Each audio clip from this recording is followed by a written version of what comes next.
Gems Cup Series, race number 2 for season 8, and qualifying like it's been for the last few seasons, sponsored by Collie's mom.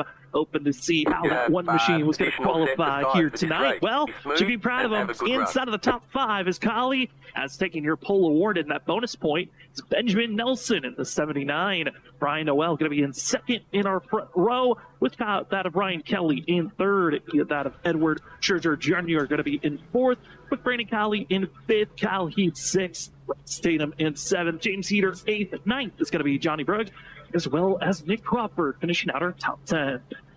11th going to roll off Danny Cochran, 12th Trevor Earhart, 13th Anthony Gaudio, 14th Shane Theron, and rolling off P15 Larry Yingling. Starting alongside him, P16 Brian McCann, Chris Stitz 17th, and 18th Zachary Hall, 19th Christopher Norris, and 20th Douglas Newgate. And in 21st positions, we find our last week's winner, Brian B. Johnson, in 21st. 22nd to 16 of Joshua Kanata. Ken Campbell only down in 23rd position with Cedric Hunter. Michael Bennett in 25th for the 41. Newcomer to this. I don't know how to drive this track. Days ago, John Forbes going to be down in 27th position. Brad Delph in 28th. Christopher Wade in 29th. And finish out our top 30. It's Nick Alves. Rolling off. I believe we're just going to let this roll on through for the rest of the field. Justin, as the field's getting ourselves prepared. Isaiah Sutherland, update, has not been able to get into the session. You hate to see that for the 14 machine. He'll hope to be back next week, but it's going to be a strong run for these drivers up front. Also, want to give an update on drivers that are going to be sent to the back with a L1 penalty. Those drivers were allowed to qualify, but were sent to the end of the line. That's Ben Keeney as well as James Kaufman, both having issues, with Keeney having a cause of an accident underneath the yellow flag last race, as the drivers are set up and ready to get green and racing. Just as quick as we get through the roster, we are racing for race number 2. Texas 150 is underway. Benjamin Nelson, Ryan Noel going to be your front runners as the field roars through 1 and 2. Off the exit, it's going to be Nelson with the lead over the 77. Everybody heading down the backstretch, ready to get into turn 3. Track is so fast, coming up on the first lap completed, and they're ready single file. It looks like top 8, 9, and maybe side by side back there in about 10th or 11th. Yep, Trevor Earhart alongside. Going to be side by side, battling deeper in the field, but up front it's Benjamin Nelson of the 79 machine, leading the lap number 1, getting that bonus point crucial for himself. The one of Brandon Collie in 5th place. The one's open for a better race for himself. Was caught up with that stage accident. Dang, that wall comes up quick. Almost hit it. And now going to be inside of our top 10. I think going with a different approach instead of waiting in the back. Going to be fighting to be aggressive in the early going. Ross Tatum, 21 machine, started 7th, currently in 7th, as he is right now just settling behind Kyle Keith, and a lot of these drivers settling in, taking in that knowledge here, Justin. I think for the front of half the field, they're recognizing, okay, let's just settle in for later on in this race. Yeah, it's starting to settle in, definitely. Maybe back to maybe 13th, 14th now. We're getting single file. Sees James Heater there. He's running that outside line for the last 2 laps. Trying to get that working in, like you mentioned in the updates, dynamic lane changes. He's got something figured out there. And a Shantarian, newest addition to the drivers on the Carolina Reapers team, added with Brian B. Johnson and Zach Hall. It's not machine, hoping to help out with the team points, but having a slight scare as Danny Cochran, as well as the 9 machine, almost getting into one. Can't get off this top side. He's hearing from Shantarian. He said exit of 4. It's going to be interesting. You can get extremely loose, but it's savable. The drivers are going to be reacting as this run progresses forward and the tire wear starts to kick in. Yeah, you see the 9 right underneath. He was maybe about to get a position there, but right now we're built. Yeah, he's alongside James, so he was able to get through the corner like you mentioned. Really strong there. Lost a little bit of momentum going down, but he's got that inside line figured out on entry. It's alongside the 18, but at 18 we did mention he's been running out of lane. Maybe he hasn't figured out his spec there. Drivers that were ready to pick out on the exit of the corner. Nick Crawford trying to smoke his way forward. For the Snowy Desert Racing is the 74. And drivers, with how quick they're on top of one another, they have to be careful, especially on the entry of turn 1. Drivers are really trying to slow down the best that they can. As this race progresses, I'm going to see drivers have to use the brake maybe a little bit more to enter these corners. Some of their tires will be better. It's the 74 currently in 9th place, being hunted and hounded by Shane Terry, but right in front of Nick Crawford, Johnny Brock, who had a very strong run at Daytona last week. Excited to see what the 20 machine is going to be proving here at the Wild Half, part of that rookie class of 14 drivers this season. Excited on how they're going to progress as a whole group, because last season's rookies dominated into the postseason. 5 of our final 6 were rookies. How many of them are going to be making the playoffs this go around? Well, this 20 machine looking good. As to the inside of Ross Tatum is going to be Brugg, and behind them, Shane Terrian working that outside groove. Yeah, Brugg's got a complete capacity getting down into one. Like you did mention, getting heavy onto the brakes. Something drivers maybe want to play with is the brake bias. I don't know, Derek. That's a good question. Very cool. Oh, trouble in the back. It's the 6 of Brad Delp, who has heavy contact. You saw the... Let me spin the wheel of excuses. Give me 1 second. Just showing right on that left side for the 6 machine as well, the front end. And we're going to go with, first yellow because of the new track update with dynamic tracks, for tonight. I'm in 19th. First one coming out in the 6 machine. Not the way that he wanted this race to begin. And we're just talking about drivers. No, it was all me. Through the corners, well, looked like a different approach for some of the drivers down in turn number 1 that got the 6 machine out of shape. Yeah, that's so unfortunate. Here coming to lap 9 only. Such a long race, giving up. I don't know what I'm doing. Positions. He's going to hopefully get everything fixed. Get back out there. We're going to check the replay here. You're going to be seeing through the center 1 and 2 is the 44 Nick Alves. That's going to be the driver. So they're going to be seeing the setup here. The big thing to watch out, the run this 44 is going to get out of the exit of the corner, trying to run down the 6 machine and sending it up on the entry of turn 4. And rookie Nick Alves having his first showing here for the WSSR Cup Series. Not the way that he wanted to start out his first race, but this is what we're expecting and talking about. Different braking zones and where you want to slow. I was going to take tires. Quickly, and I think we might have a little bit. I think I'm going to save it. Certainly, it was a major close-in that then made contact through the entry of turn 1. Got the 6 spun around. That's it. Go. Yeah, that's not, like you said, for first race out there for him, probably not exactly how he wanted it to go down. But we do have some drivers coming down pit road. What do you think, Sam? Are you taking tires on lap 10? I mean, you got 5 sets to work with. Not the worst position to be in. Lap 40 competition has been canceled. Later on in this race, I mean, with the competition caution anymore at the end of lap 40, this is not the worst time to come. That's where get service done. I know taking tires and fuel, others just topping off on fuel. Now I should have took those tires. Actually going to be Benjamin Nelson, 4 tires and fuel for the 79, who's going to be sent all the way back to 18th position. Our top 14 drivers deciding to stay out. Other drivers taking 4 tires and fuel. Going to be Bruggs in 20th, as well as Nick. Oh no. Shane Terrian. Going to be Brian P. Johnson. Looks like a lot of drivers that are pretty allianced with one another all decided to take 4 tires and fuel here on this first go. We're on lap 10 and they took a tire. I don't know. Maybe I'll just stick with saving them here tonight. Yeah, I could appreciate both calls right now. But I would have taken a set if I knew if the competition caution was canceled. And right now you're ahead of 40 some other cars if you stayed out, which is really good if this restart gets a little. We might have a long green flag run here. And it stays green.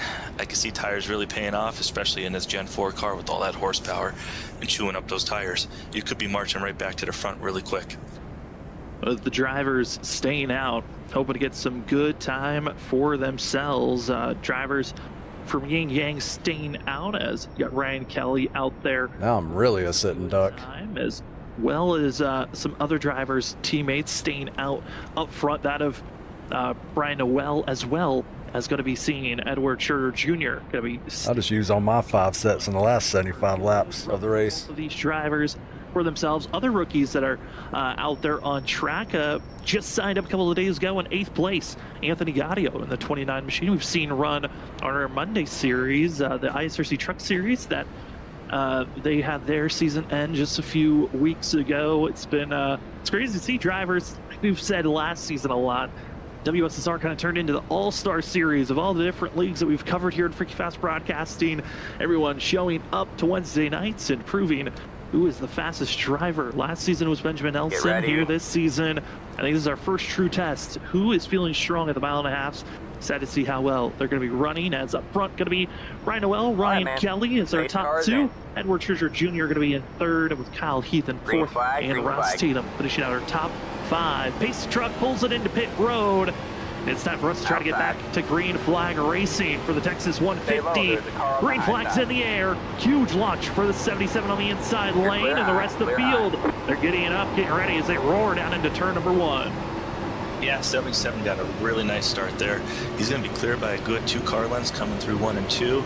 Looks like Ryan Kelly may be dropping back to 3rd. Hopefully he can settle right in here. I think looks like maybe Kyle Heath also getting underneath him, so he could be going back here to 4th on this Sorry, Ryan, I just kept sliding. Back down to 4th place is the 3, not a bad. All these new tires are going to wreck all these old tires. Wondering where did Brandon Colley qualify? Qualified in 5th place was the one machine. Good qualified time for. I really want to stay on the bottom. Take fuel under our first caution of the day. Ryan Kelly from Ying Yang Racing get under Kyle Heath, not able to. Update on the drivers, they got fresh rubber. Not a lot of movement going on. They're still mired back at 17th and 18th position, but there's kind of a wall building back there. And see the Ying Yang Racing leader of Larry Yingling back here running and trying to find that speed, but the drivers with fresh rubber. Shane Terry bouncing almost 3 wide. Drivers using their rubber, but I think it's more of making them feel that sensation of they've got more speed. But Justin, the movement's not there. 79, first time he's been able to advance forward in positionings right now, and it is a gaggle of cars. And this conveyor belt is a struggle at this moment to move forward. Yeah, that's one thing when you have the new tires, you want to go.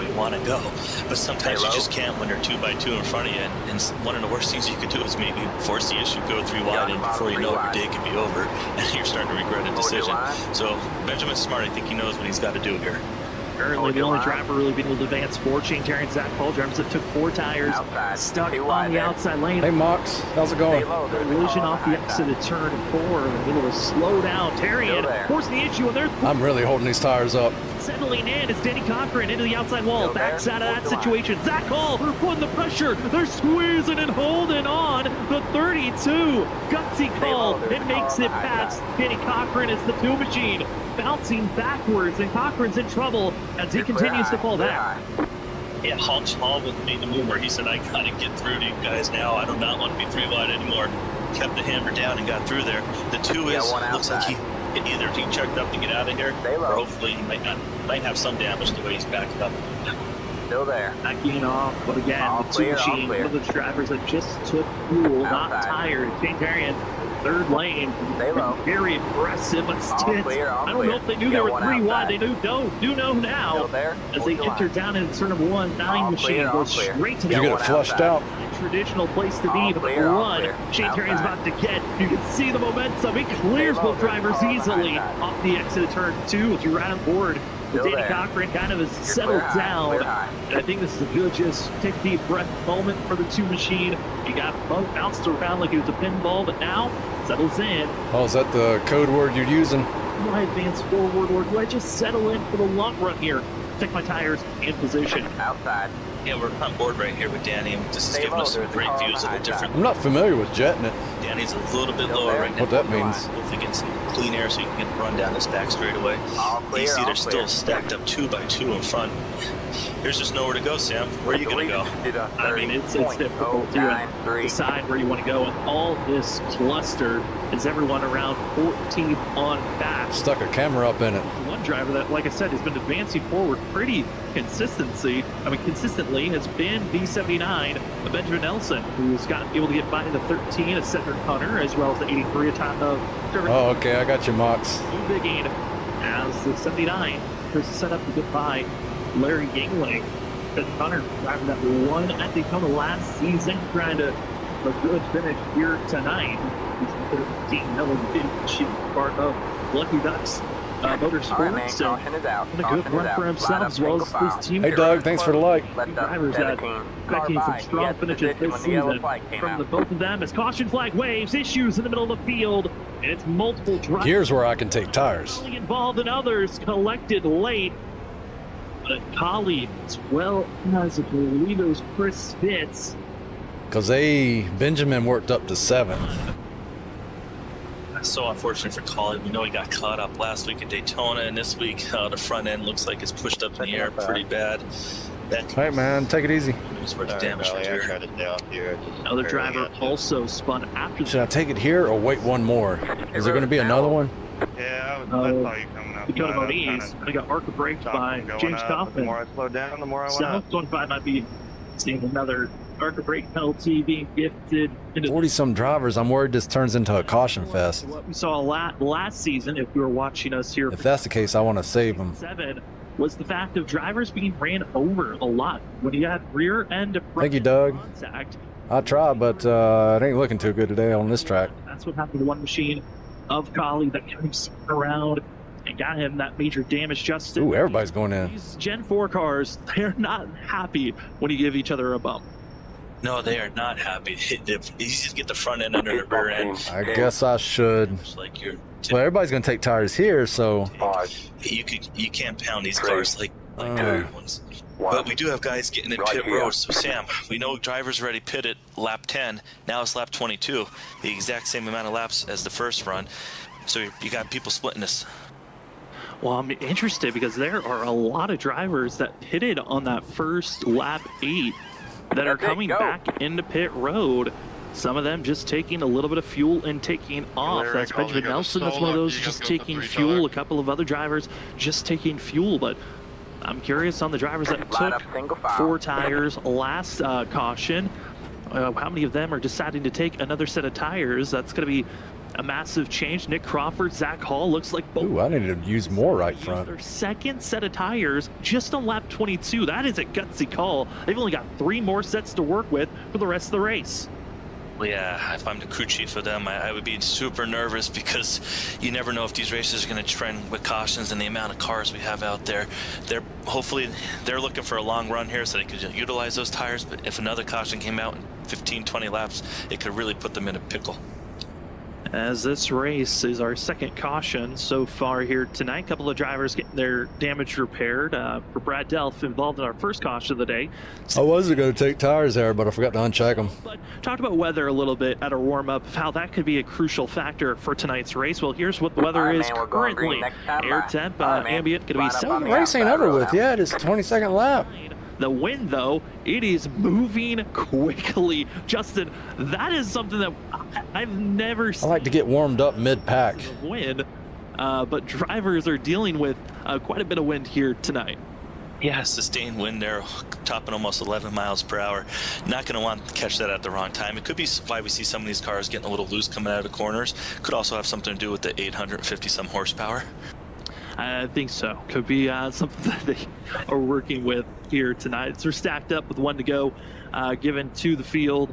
A leader at this current moment going to be Shane Tarian in the 9 machine with Brian P. Johnson. Both drivers. That was 20 laps, on and they were down to 93. So, well, take fuel. 2 cautions also. Position because he stayed out on that first. Even still, down to 93 on that many green flag laps. Inside of our top 4, good pickup for the. We get a whole 40-some lap fuel run. Going to be taking just fuel only and dropping back just a few positions. Ryan Kelly, Kyle Heath, Edward Scherer Jr. going to be back here. 4 tires and fuel, but they're going to be hoping to take an advantage on this run as you're watching the WSSR Rosa Gems Cup Series at Texas Motor Speedway in the Fort Worth area in Texas. Each driver's ready in their set for the base car to pull off into pit road. There will be no more competition cautions ready to be thrown. We've already had 2 yellows that count as our competition yellow. No fast repair. Some drivers have already used sets, some have used 2, and we're ready to get back to green flag action as front runners. It is a great launch for Brian P. Johnson. Got his somebody's loose. And open for Shane Tarian to block and defend for the drivers behind him. And right now, it is the 79 of Benjamin. Wow. Getting right back to where I thought there was a pink car still in front of me sideways. I thought I was done. We got a spin in the back. 7 car. And that will be the 7. Douglas Newbigging, and more contact of drivers slamming into the 7 machine. Heavy damage for drivers that were trying to avoid the 7, but there was so much smoke. It was difficult for some drivers to even know where the 7 was out on track.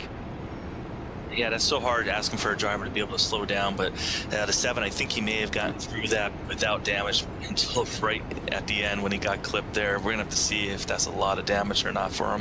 Hopefully he's able to get that car. That's a pretty cool paint scheme. As this number 2 car. On the exit of this launch, we're going to be seeing the 7 machine on the outside. What got him spun around? Be the big question as they enter turn number 1. A lot of these incidents have been drivers being tapped on the back to get them loose. Oh, I can't drive like that. Looks like James Heater gets sideways. New bigging trying to slow down, but then gets clipped by Ross Tatum. That's what I'm saying. And then just throttles it up. You get 41 cars out here. Tries to avoid. They are doing a great job at avoiding, but then late comes the 98 machine. Ben Keeney is going to just not even know where to go. Like I said, the smoke, the visibility, hard to see. And one car avoids, but Keeney not able to react fast enough. Going to clip and smash that rear end. Get the 7 lifted up. And then everyone else able to blast on by. That is hard contact for the 7. But I think even worse damage goes to the 98. Yeah, and we're going to have to also check on the 21 of Ross Tatum, see if he got it. And he probably has a little bit of damage. I don't think anything that's going to upset the car too much, but just not fortunate being right there at the wrong place, wrong time. And the 7 did almost everything he could to give the 18 some room, but just unfortunate one of those racing deals. You know, just a lot of cars in one corner on a restart.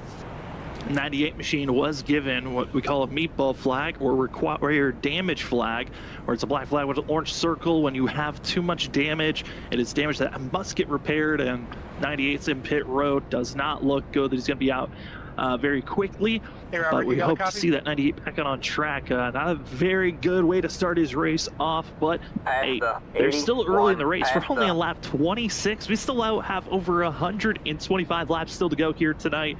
So if drivers have issues, they can still recover, as we've got 3 cautions in the book. Field's still waiting for that 1 to go, but already over driver chat, drivers have been saying, hey, I'm sorry. James Heater over the driver chat saying, sorry, got loose, and everyone else just saying, hey, it happens. And it's one of those things, Justin, where this track, this car, cold tires, you're expecting someone to get loose at some point. Yeah, especially with right now where we might have people on different tire strategies. Yeah, but this is Texas. Be able to have that grip that first lap until the tires do heat up, or sold out race. A lap older too. Not a seat circumstances in the stadium that's open. We also have 42 drivers out there, so you know sometimes these leagues only have 20 or 25 cars out there. We got double this amount. And everybody who bought a ticket showed up. Cars to go out on a only mile-and-a-half track with 2 different types of corners that are really throwing a curveball. Yeah, very different corners, what these drivers are working with. As Old Texas, both corners were practically identical with the banking that they were dealing with. And then in 2008 and 9... Oh, I'm going to go with 3 laps this time. Getting a little bit wider, as well as having slightly less banking that they got to work with. And so drivers had to slow down more, able to really use the acceleration all the way through. 3 and 4, a lot more of a build-up corner into how you can make a pass in the entry of turn 1. But drivers know exit of turn 2 is a very dangerous place as well. That outside wall can sneak up on you, or you can also break loose, get into trouble. But currently the drivers are stacked up. Pace car lights are up. We're going this time around. Ryan B. Johnson and Shane Terry going to be your front runners, but watch out for that 79 on the inside. Benjamin Nelson looks quick, especially even on these slightly older tires. But 77 of Brian Noel also on the freshest of tires up front. As Pace Truck pulls off into the restart zone of Texas 100, back to being underway for race number 2 of the season. And it's the 28 machine. Brian P. Johnson, good launch. Can we survive off the exit of turn? Oh my. As the drivers roar down into turn number 1. 4 wide, no, 3 wide. Outside, there's something we will have to make note for. He tried to maybe pin Benjamin Nelson down on the inside line. Maybe he's trying to hold him off a couple lanes on. That guy's on me tight. We're still 3 wide. I feel, look at them, they're still stacked 2 by 2 by 2, going through this fast turns 3 and 4, getting ready to head down the front stretch. And Ben Keeney be able to get back out on track. He's going to be down on the apron as we're looking. No, they didn't. Red, 71 of Edward Turner Jr. seeing the field. The drivers were 3 or 4 wide off the exit of turn 2, trying to make some big passes. Not able to do so just yet. So you're still on right on board with 71. I would like to get out of this hornet's nest. Drug is holding steady on the outside lane. He wide on the entry, trying to figure out where you put the most comfortable. I know. Best way to Of Texas, the get rid of a hornet's nest is go right through it. get down that white line, will stick to that paint color, and the driver still searching. Where they feel the most comfortable as the Lucky Duck driver is holding steady instead of our top 10. Yeah, we've been able to see these drivers running high, low, middle throughout these corners, especially in 1 and 2. We've seen, I think you mentioned before, that 9 car was running way up there in the third corner, got a huge. That's a pass on the grass. Here, sorry, the 29 Anthony Gatto. I've raced against Anthony. He's a great racer. He's very fast. I expect to see him continue to move up through the field.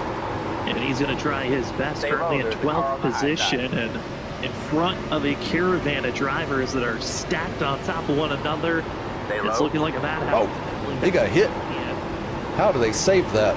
The 11 machine battling with Zach Hall as well as Christopher Norris and Cedric Hunter right behind them. These drivers That was impressive. That move their way forward, get away from some of the. they eventually wrecked, but they initially saved that. Sorry, freaking Tamer Bradley. and That guy others. just killed the Oh, inside wall huge there. collision. Holy Fonseca, I believe, gets sent up into the outside wall, and the big one strikes here in Texas on lap 32.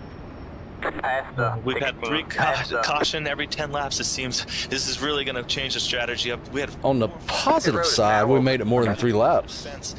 that looked like a tremendous incident. Huge contact and drivers trying to calm down and settle. And I gained like 3 positions. For the drivers off the exit of the corner. And just a quick pinch and send them up into the sky. Can't confirm that was all Fonseca that got up into the fence. Luckily was able to get back on down on all 4. Try to get a replay of that incident. It just was Jason Tamer broke slightly loose, and then the drivers just bouncing off one another after that point, and it just turned into utter scatter. Trying to make sure you weren't involved or got any more damage than what was needed. Yeah, that's what we talked about this early in the race. The first couple cars that were in accident, they're able to get that fixed. That might be 4 cars that might have meatballs that could be multiple laps down by the time they get that damage fixed. This is really starting to turn into being able to make sure you survive and be smooth here now in these next restarts. Hello, Jonathan. Have at least one driver with required damage. Going to be Richard Lucifer. You got to maintain pace. He found himself getting massive damage on the front end, as he was the driver that kind of was ramped up Oli Fonseca into the fence. Engine is gone, toe length's broken, and the 56 had to take a toe to pit road. As the rest of the field, decision time. We've seen that every caution. There's been a group of drivers decide to come into pit road. I mean, Justin, for some, they've used already 1 set. Everybody slowed down on taking their sets of tires. Another pit stop, or do you think it's Half the field has already taken 2. just 11 laps ago?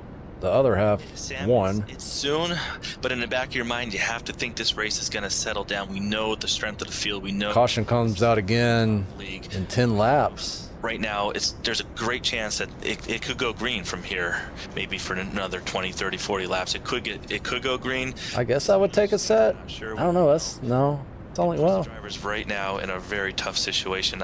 If you've used 2 sets, I don't think you could take it. No, I think I want to save. Going past pit road, so maybe they are going to stay out here. Decision time to stay out there. If it's a caution fest at the end, I want fresh tires. To stay out. Got some calls by the field on how they wanted to race this thing out. Lights are still on. And hey, let's see if we can talk to one of our drivers. Let's see if we can queue up our leader, being Brian P. Johnson, see how that driver is feeling out there on track. Let's see if we can queue up that 28. Brian P. Johnson, it's Sam and Justin up in the booth. You got us? I sure do. Well, Brian, we've been seeing cautions kind of blipping out every 10 laps or so. How hard is it to try to find a rhythm, even though you're up front leading this thing? Well, yeah, definitely when you got a caution every 10 laps, there's basically no rhythm, but yeah, you're just trying to play the pit strategy game. You know, we got 5 sets of tires in pit road. I've already used 1. There's a bunch of other guys that have used 2, so you know, I'm a tire set ahead, so it's just a matter of trying to guess the cautions, which So he's on the same tire set I am. pretty difficult to do, but you know, just racking up laps led and got the track position, so as long as I try to keep that, then the race ought to be pretty good. Brian, how was the first set of tire wear, if you don't mind giving away to the viewers here? Were you feeling comfortable with how your tire wear was on that first stop? Well, for me, I mean, the right sides were even. Mine were a little bit more worn than Shane's or Zach's, but I was pushing it pretty hard. So, all right, man, we're going green next time. you know, all right, man, line up on the I have outside never road driven this car on this track before, so you know what to expect. I don't really know, and then especially with the update that we got, you know, we're not sure how the temperature and everything's going to play into the tire wear either. So tonight is a big learning curve for everybody. So it's kind of a, you know, as we go type of thing. We appreciate that feedback. All right, man. We're excited to see how this race is going to progress for Brian. Good luck. We'll send you back to your team. Like you back on the pace car. We're not going well, green. That's going to be your Carolina Reaper driver, 28 machine of Brian P. Johnson, as running in the leader. He's got his teammate Shane Tarian to his inside, which, I mean, Justin having a teammate around you is really nice. He ain't lying. Just being added to the team. Either this track is weird or that update changed some stuff. With that esteem to compete being up front with you. If you can always add a teammate who's going to push you to be even that much faster, that's great. There's nothing like having a teammate to your inside. You know you could probably trust them not to overdrive it going into turn one. He said his tires were even. Be clean, and both of you can come out 1-2. Mine was 1% better on the front. Richard Wolfsfer talked about how he got required damage as he was the driver that lifted up Ollie Fonseca into the fence. Heavy engine damage for the 56 machine. But I'm in 18th and he's in first, so... We're not given the number on what the damage is like for optional 56. He's going to be a pit road for quite a while, but the way that this race has been moving along with cautions, he might be back out. I've made some adjustments. To race this thing out. All right, man, we're But going as green we're next taking time. another lap around, currently it's Brian P. Johnson leading the way with Shane Tarian in second. If you're just joining, we have been having a lot of cautions coming out, but big reason why these drivers do new car on a new track and all trying to just survive on the entry of these corners. Been a lot of drivers front end rear bumper contact. They've been getting drivers spun around. There's exceed 4 cautions, and we've had 2 lead changes with that of Brian P. Johnson, Benjamin Nelson, as well as Brian Noel, swapping it back and forth between the 3. But Justin, right now, 4 cautions in. If you're deep in the field, I think you're feeling the pressure of it's going to be tough to move forward. And where is it even survival mode? But if you're up front leading this race, the top 4 or 5, they've been in a comfortable position.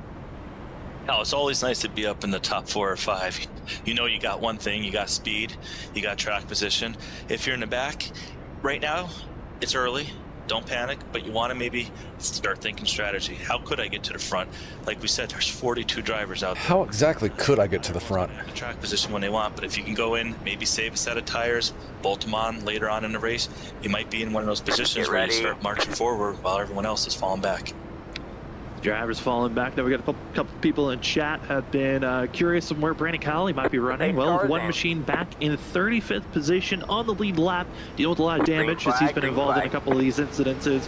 Man, does it get stacked up. We also have person rooting for the 9 machine of Shane Tarian, seeing him up in our front row. We'll see how he can survive on this restart for the Texas 150. The teammates, great launch as they get ready to roar down into turn. Oh, I'm so glad they didn't come up the track. I didn't have anywhere else I could go. So the top 2 going to be in line with one another. It's the battle for third, but already quick caution. It's another melee of drivers scattering all around. Didn't even make it to turn 2. Now 7 cars I counted. It looked like Zach called a 32 to 31 machine to 17. Catch the 2 car. Yeah, we got the 44, the next quick car, 81. Yeah, we got Calamity Corner back here in turn 1. This is really going to hurt for a lot of And over the rail, I know, right? Apologies. It's Trevor Earhart, as he said it's my fault. Ran into the rear end of 31 of. I've done that before. B of Kyle Heath, and Heath got spun around in front of the field, and just there was no time to react, but except for running. And then I moved the button to another location. Get the replay right here. Oh, yeah, see, we already got cars spinning. We got the 6 going down pit road, heavy contact. I believe this is the Ollie wreck, actually. This is the Ollie wreck. This is the caution before that we're looking at. We're having some slight technical issues with our replay system. We are sorry for those replays. This is the previous yellow, not the one that just came out. This one that just came out, we thought the last wreck had a lot more drivers with required damage. This one adding to it as Jason Tamer, Richard Wolfsford was already in pit road. Well, I gained another Tamer, 4 positions. Ollie Fonseca, all going to be in pit road, required damage, and Jason Tamer over the radio said, "Oh, hey, I might just see you guys next week with this incident," as the field is trying to slow down, get prepared for this next launch. It's just, this is what Texas kind of brings, especially when you come with this car, new season. This was kind of the hiccups that we had last season. Justin, where the first 4 or 5 races, drivers were trying to get used to each other's tendencies. And when you have a big field of 40 drivers and you're on top of one another, we talked about during qualifying as well, the pace was so close to one another. Any slight mistake, and you're going to find these drivers collecting into one another. Yeah, you're going to have issues like you mentioned. We had pretty good driving at Daytona. This is just like in typical NASCAR when they go to a new track with a new car. NASCAR started going to Texas a couple years ago, and we've seen Texas have quite a few cautions over the races in the years with NASCAR. We're seeing the same thing happen here. These drivers are going to settle in. The race is going to settle down. We've had some guys get eliminated. I think it's going to start calming down here, and we're going to see a long run here. We still have lots of racing to be given out, and as these drivers are pacing, we're going to again give a shout out to our amazing sponsors that help out here at the WSSR as the field is trying again recoup, settle down, still have everyone in the server. Drivers are trying to get their repairs done because they know there's a lot of racing still left for tonight. But push the gas pedal harder. For the WSSR being our title sponsor of Roasted Gems Coffee, go find your premium coffee to start your day off right, and as well, go check out the merch at Roasted Gems Coffee. They got plenty of different items to be purchased, from shirts, mugs, and more. Remember to use the promo code WSSR at purchase for 5% off. And Trophy Smack. Talked about different ways you can get some items, belts, rings, trophies, and more. Well, they're all completely customizable as well. It's crazy when you look at TrophySmack.com. Their selection of items is great. They've got pre-made items you can get. Majority of the things that they have are for fantasy football that are underway. If you haven't gotten a trophy, go get your fantasy football trophy now. Or if you're a racing league, go look at the trophies that they can customize for your league. Remember, when purchasing, use WSSR Smack for 10% off at Trophy Smack. Also, huge shout out to Brandon Colley's mom for being the qualifying grid sponsor. And if you haven't checked it out already, our JDRF charity race. Brandon Colley's mom. Socials on Facebook and on Twitter to go to check out more details on how to race in our 6 hours of Daytona. We'll talk more about the charity. Is he in here? Yeah, he's in here. 23rd position. They're ready. They're set. But they gotta wait for those pace truck loads to click off before they can get rolling again. Yeah, it's going to be a really exciting restart. We've seen all these restarts bring action to the table. Sam, so if this race does settle down, right before one of those cautions, we were riding in-car camera. We saw the driver sawing on the wheels. We saw how much they're twisting and turning left and right, seesawing to try and keep these cars going in the optimal line. It's showing these viewers just how hard it is to drive these cars and why we're. I mean, if I'm passing 4 cars every 2 corners during a caution, then all these viewers a bit better understanding of what these drivers are dealing with right now. That math adds up. I should be in the lead here. With this Gen 4 car, it's so different from modern. In about 30 laps. Like the Gen 7 Next Gen Cup car, the Xfinity, the trucks. Usually when you see a car seesawing that much, you're losing time, you're losing grip. These Gen 4s, you're seesawing. Most times, you're actually keeping great pace. Trying to point that car straight, keep your foot in the throttle. But there's moments where you have to let off the throttle, give up momentum and speed. That's where we're seeing a lot of the issues of when drivers get loose, they're letting off the gas because they have to do that to try to save these cars. And the driver behind. Yeah, this is really helping those guys who took 2 sets already. Into one another. On the real life racing, you've got your brake lights. You can see when someone's slowing down.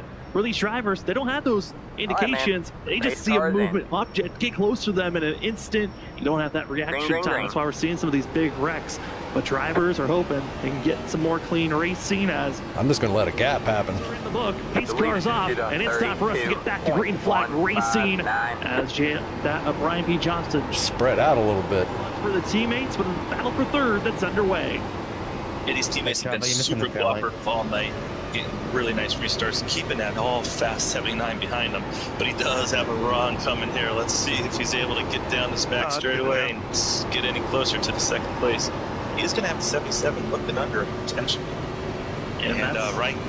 I mean, that's 77 and the 3, both going to have fresher tires than our front runners currently. Our top 3 on older sets of tires compared to the rest of the field. They're just trying to get that squabble done between Ryan Noel and Ryan Kelly. One lap. Who's going to be the two that fight forward and challenge? Going for 2. To defend and run well as you see the battle between 5th and 6th position. It's Edward Turner Jr. as well as Ryan Noel are close in on one another. Yeah, 77's getting through that corner nice, and the 71 even getting through maybe even better as he gets so close to that wall upon the exit. Oh, they marched down there going about 196 getting in down here, and they got to slow down. You see the backfire coming out, and they're going to, again, fan out. 1 lane, 2 lane, 3 lanes. We're seeing all multiple lanes coming through. That update's really working. Trying to save a little bit here. Might be able to complete the pass here, coming down the back straightaway. But I can't quite figure it out. So you saw pop up, fastest lap, give that of Ben Nelson, the 79, running in 3rd place, fastest driver on track currently, as he's trying to set up where to go, as Larry Yealing, driver who is very quick here, actually won the inaugural Texas. Because that turn 1 gets horrendous about 10 laps in. Find that great speed to get back up front and get a win here at Texas. Didn't lead the most laps that race. Certainly is always a threat when it comes to these mile and a halves. Other great battles that are going on. Trevor Earhart that was just involved with our previous incident, challenging Danny Cochran for 11th place. As these two drivers trying to figure out who can get the better exit. You saw that tail end get sideways. The 2 of Danny Cochran is working that 2 machine. That movement forward and pointing straight the best that he can. And here we go on board with Danny Cochran to see if how he's holding those wheels. He's getting down here down the back straightaway. Green 4, he should be able to run pretty much close to wide open. A little bit of blip of the throttle. But we can see right there on the mirror on the left side, he's got Trevor Earhart right behind him. And he's going to come out of his corner nice and smooth and get a run down the straightaway. And yeah, he's holding him off. Trevor was not able to get underneath. He's doing a great job holding them off currently and trying their best. Cleaning straight best that they can. Got a question in the chat. How can you sponsor for this league? Well, go on over to WSSR Cup on Twitter. That's a point there. It's the best way to get in touch with this league. Or you can also go on Instagram, look them up at WSSR to find. What are we, about 5 laps in or something? Information if you'd like to help sponsor this league. And they've got 40 drivers that showed up for tonight's race. 2 of them have had to exit out. Richard Wolfsburg has called it a night, saying Jason Tamer is too much damage for them to get back out there on track. We have a total of 35 still on the lead lap, and great battles all around as you got the 8 machine of Brian McCann, who runs on Tuesday nights. One of the heavy favorites is actually going to be running for a championship on Tuesday night, the Bull Send Racing Series. He's going to stay away from Christopher Norris, the best of his abilities. Just 8 machine up 1 position from where he qualified.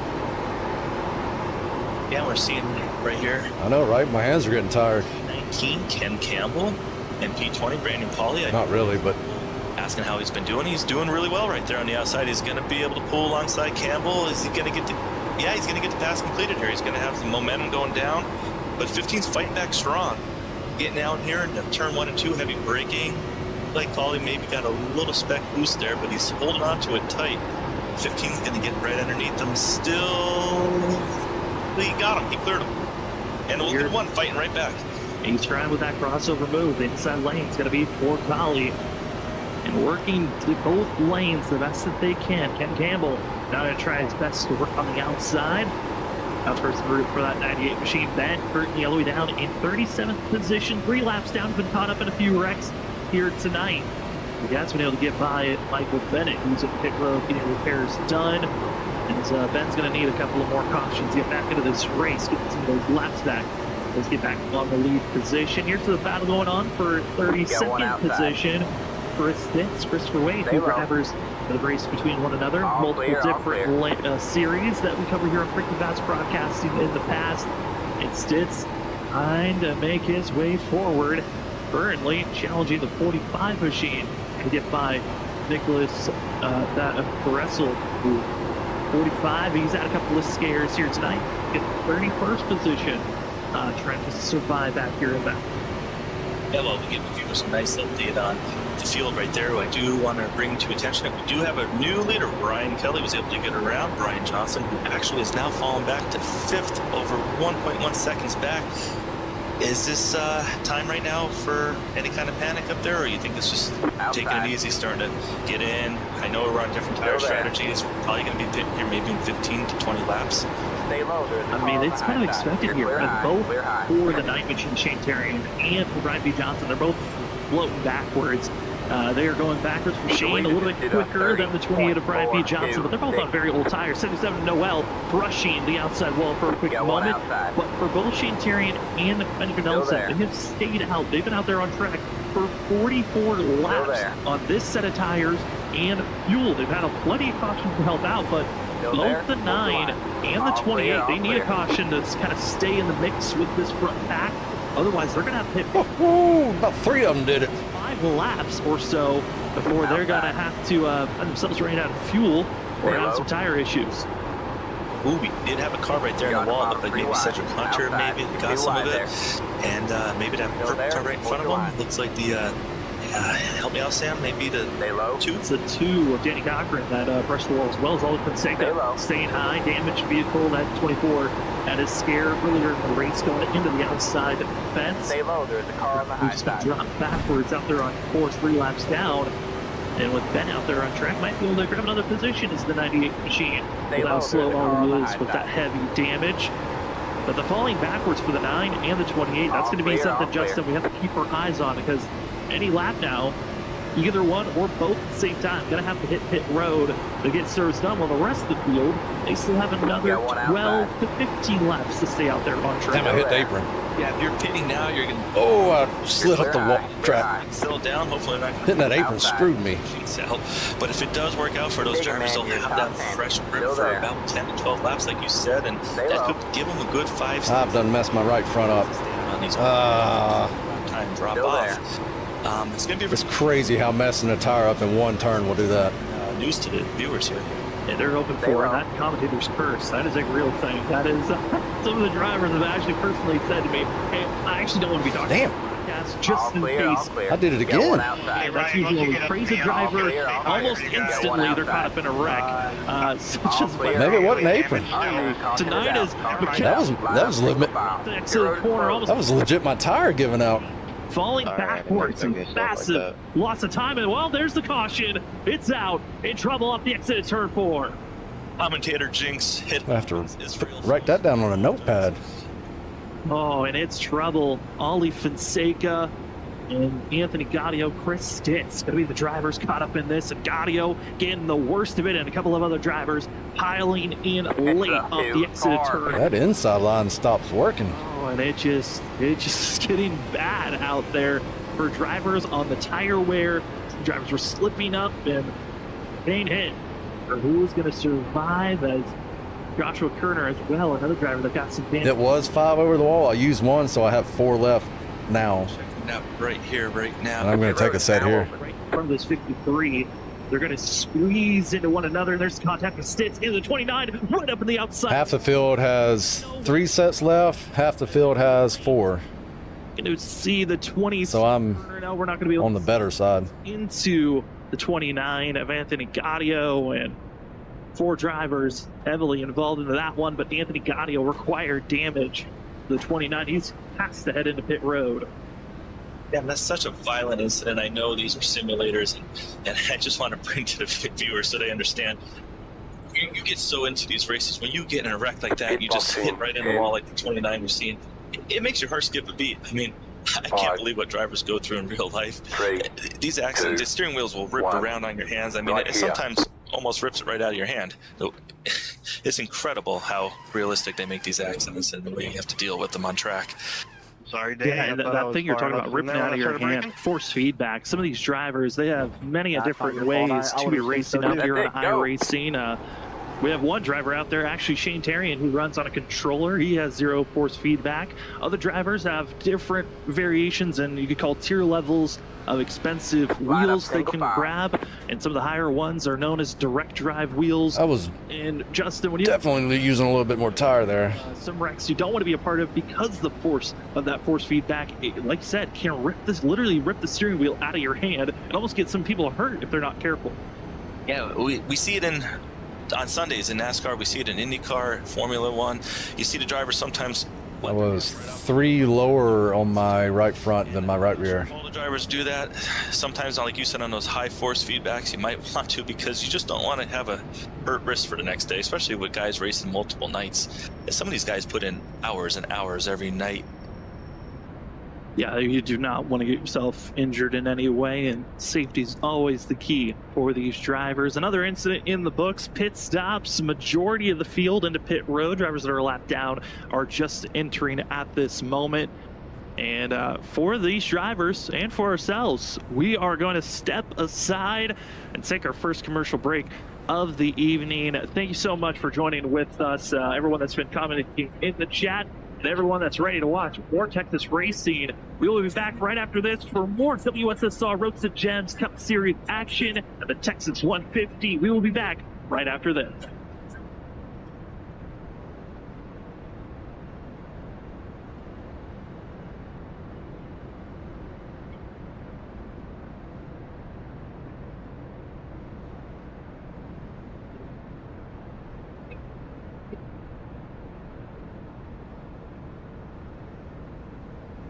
Well, can't quite tell what that is.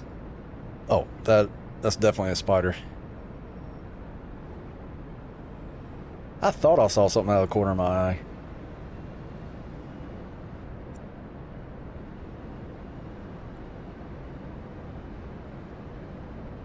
It's about 1.5 inches. Coming to take the top there for restart. Pretty good sized one.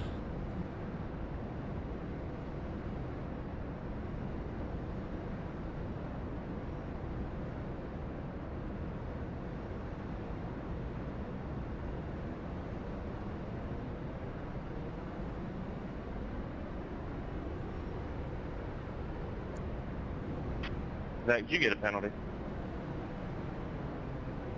Alright, man, we're going green next time by. Alright, man, line up on the inside row.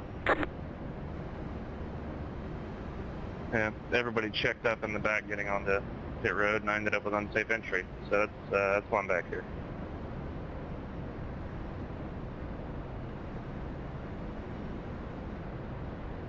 Not a good night for Ben Kinney Motorsports.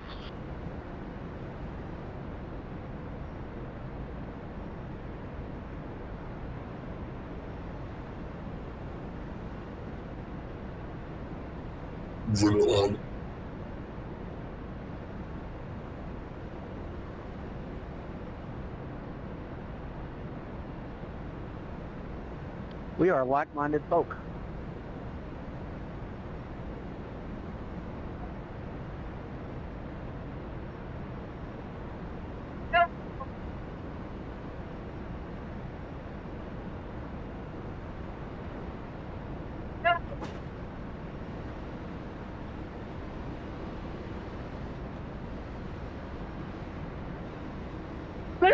Wide behind the pit. Get ready. Right here, this ain't gonna work. They make it last, bumping and banging to the end. They're beating banging for the lead. Sora still with a shot here, coming off the board. It's it. It's bottom line. Here it comes. Oh no, the corner gets run. It's gonna be that Nick Quilford. The 74 gets through somehow, and they just completely demolish one another. Driving down low, drifting up, trying to be the stealer. Here he comes, Cedric Hunter. Is it? Looks like it's a little loose. That's gonna mess me up. Two bounced into one another, just too much of side drifting off of, and they gotta be careful. Oh no, the 4 demolishes in the 28. You're clear high, clear high. Keep digging, man, you're in top 10. And we are back, ladies and gentlemen. Ryan Kelly leads the way with Nick Crawford in second, battling with Larry Yingling and Edward Schurer Jr. in fourth. Welcome back to action of the WSSR Rosa Gems Cup Series at Texas on Freaky Fast Broadcasting on your Wednesday evening. My name's Sam Dyer. With me is Justin Malarkey. Running productions in the background is Robert Poirier Jr. And Justin, the battle for second underway as Nick Crawford, Larry Yingling are side by side, but it's the 67 Yingling that keeps the second place position. Yeah, we got to give a huge shout out there to Robert for running that side by side. You missed nothing there on the restart. And we do have a lap car way up high. That's I couldn't catch the number there, but we do have 22. Yeah, super high. He did actually get the ball going down the back straight. I was just trying to get it out of the room, get it out of the way to give his drivers all that extra room. That was nice. And we do have the 67 right under the 3. Battling for the lead there. Battling for the lead in the 67. Trying to set up where will he go. Looks like he'll just settle in line, and that's what the majority of the field trying to do. We're trying to calm down. There have been a lot of wrecks in the first third of this race, and now inching closer and closer to the halfway zone of tonight's race. There's been drivers already knocked out. We saw the 22, Dr. Turner, who falls. I can't figure out what the right line to run is. It looks like they're all running like this wide entry. And it's Larry Yingling, the driver that won this race all the way back in Season 2. The 3-time champ of the WSSR, won in Season 2, Season 3, and Season 6. And now, back to the... Even in turn 3 here. Yingling, comfortable position where he's been in the past. And that is going to be leading here at Texas as he exits out at 2. And Ryan Kelly, who's been strong following the 67 last season, getting the rookie was Ryan Kelly last. I guess I got to drive faster. That guy wants to pass me. Excuse me. Has been very strong and hoping that this second season could be a carryover of the momentum he had last go around. Clear low, clear low. Yeah, right now we're riding on board here with Nick Crawford. He's running in a very comfortable position. Can't go wrong with 30s. It's an interesting strategy. So maybe saving those tires, thinking if we do get a long run here to the end, will he have the grip as he does start to slowly track down the green car. He's got Ed Jr. right behind him. And Benjamin Nelson, who was our pole sitter and early leader, has not gotten back up to the exact front yet, but he is right there in the top 5. Get ready to pounce. Another driver, I want to give no credit to the 7th place runner. It's going to be the 11 machine of John Forbes. Forbes is the highest mover from where they qualified up 20 positions. Qualified all the way back in 27th position. But John Forbes trying to carry the momentum. A lot of track position has been bouncing back and forth with a lot of these tire different strategies. It's allowing the 11 to be up front inside of our top 10. Not a bad position to be, as like I said, inching closer to that halfway zone, as what was once a comfortable in-line motion is now turned into this group, turning into a gaggle. They're starting to really close in. And a lot of side-by-side action about to be building up here. It's Brian McCann working on the outside groove with the 8 machine and Brian B. Johnson. Yeah, we're 5 laps away from halfway through this race. So the intensity is going to continue to pick up as each lap ticks away, as we are right here on the outside. Brian McCann, the 9's going to get underneath them, and Brian's going to be wise here. Oh, they touching. He's going to settle right back in, and he's running strong. 11th, he's right there in the thick of everything he needs to be. He just does not want to use up those tires yet, wants to take care of the car and get there for the end. Broadcasters are covering for me. 10, it's come a place to be, especially with the amount of drivers that showed up here tonight. A top 10 finish is crucial to get back in the fight for points-wise. If you had a bad first race of the season, McCann, one of the drivers, actually had a really good start to the season, finished in 5th. With Larry Yingling in 4th last week. Same for another strong finish with Johnny Krug. Benjamin Nelson finished 2nd, but it's Brian B. Johnson that won last week at Daytona. All 5 of those drivers up inside of our top 11 currently. Just showing, hey, if you're consistent at Super It is. If you carry that over to mile and a half, that is a strong driver to look out for later on once playoffs. Except for that Phoenix race. Yeah, we mentioned how strong the top 11 are, and sitting right outside the top 11, and 12th is Cedric Hunter, who we know is also strong. This field is... They gave me hell on that Phoenix race. The field is just top-notch for this league, and Right now we have the 9 under the 20, and then the 20 is going to be able to hold him off there on the outside. He's got that run. He actually might be able to get to the outside. No, he's going to dive to the inside. Setting up a pass here. He got a great run, getting underneath the 71. And 11. Okay, that was the 11 there. And Brooks going to complete the pass. Coming off turn 3 and 4. He's going to power down the front straightaway and look for his next victim. Ford's falling backwards just slightly, but still one of our bigger movers. I feel like I'm just killing my right front. I don't know how these guys are doing it. I'm impressed on tonight's race. 77 was really struggling at moments to start last season off while getting a handle on this car. I think for drivers that came in last season, the first season for the WSSR, transitioning to a brand new car, this Gen 4 vehicle, it's basically the ARC car with more horsepower. I feel like those guys behind us just saved tires, and we've been up here too wide and done killed it. Done well to carry that over into season 8 and just getting more drive. My right front is already shot. Like this Gen 4, a lot of horsepower, but it takes that experience to run well up front. Yeah, these Gen 4 cars, you're going to have that on and off throttle time. That's something that maybe with Gen 7 car, you maybe have more wide open with that big spoiler on the back. Previous year's car. But right now we're out here with the 71 event junior. We're seeing right out the back of our engines.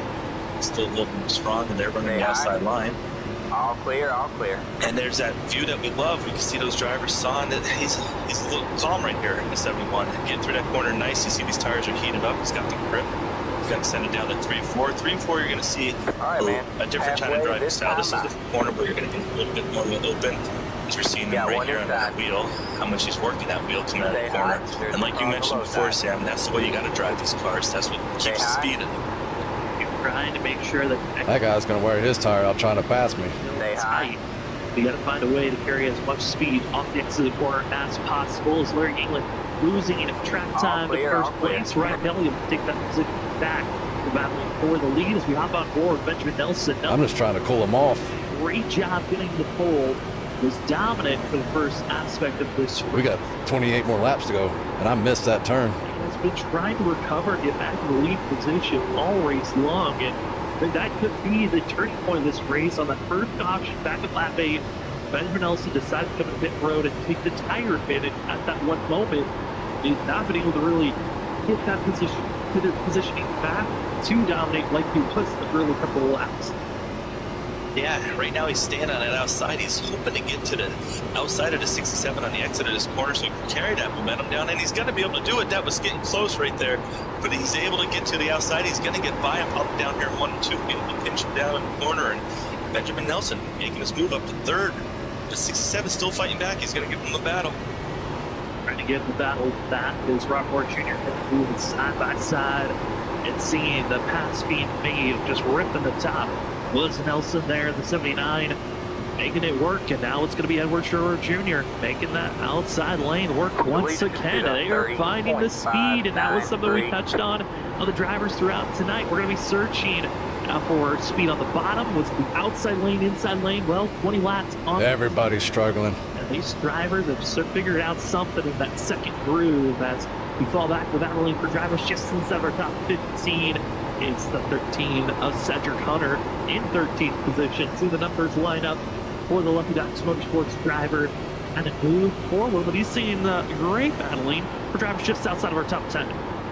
Yeah, we're seeing the 18 there right behind Cedric Hunter get a massive run down the front straightaway, using that high line to his advantage. See if he's able to carry any momentum down here in 1 and 2, make a move.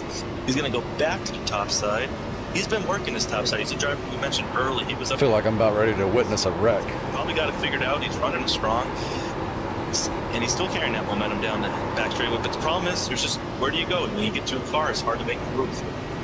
It is very difficult to make some moves, and see drivers trying to work that little lane of those that are just inside of our top 10 and around that 10th place position. John Forbes was inside our top 10. He's now in a spot where he's got to be careful falling backwards, but they are squeezing as Brian Noel pushes it high, has to force the 11 to back off, and now gives the spacing for Douglas Newbigging. The 7 at one moment was spun around looking the wrong direction off of turn 2 earlier in the race, now making the pass to crack inside of our top 10. Newbigging, what a recovery run for this 7 machine. tremendous recovery for him. This is. Hey, Wanda, how's it going? He actually gets down on the grass going front straightaway. Just looked like the left front maybe clipped it just a speck. He's able to keep it under control, no problem. Still looking to complete that pass fully on the 77. Looks like he's going to do it coming out of this corner, and he's got his sights set on the 28 and the 9. The 7 has found speed late in this run.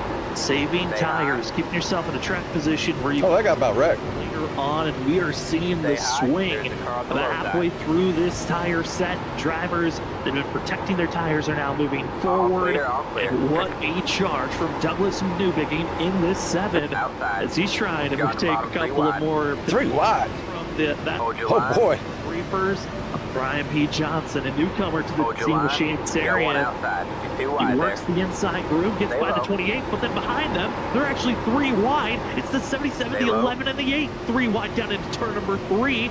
And John Forbes, and also going to be McCann, able to make the pass on Brian Noel, who continues to fade backwards.